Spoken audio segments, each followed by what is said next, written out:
Savais-tu qu'un événement politique majeur s'est joué lors d'un tournoi de ping-pong? Nixon in China.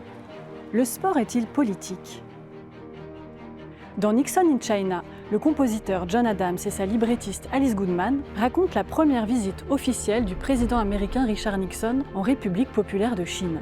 Cet événement historique met fin à 23 années d'absence de relations diplomatiques entre les deux pays, dans un contexte de guerre froide qui oppose le bloc communiste au bloc libéral mené par les États-Unis. La rencontre est d'autant plus spectaculaire que Nixon était connu pour son anticommunisme radical. Et pourtant, elle fut rendue possible par un épisode diplomatique inattendu appelé la diplomatie du ping-pong. En 1971, les championnats du monde de tennis de table se tiennent à Nagano, au Japon.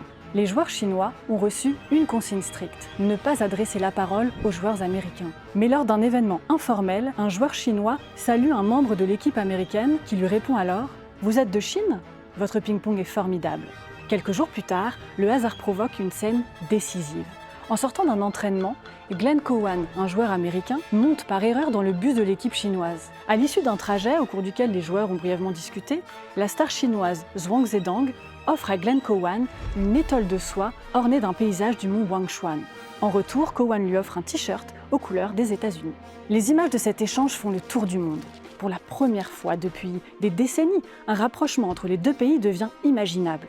Mao Zedong saisit l'occasion. Il invite officiellement les joueurs américains de ping-pong à visiter la Chine, un geste qui préfigure la visite de Richard Nixon un an plus tard, au cœur de l'opéra de John Adams. Ainsi, au ping-pong comme en politique, réussir à renvoyer la balle peut suffire à transformer la partie.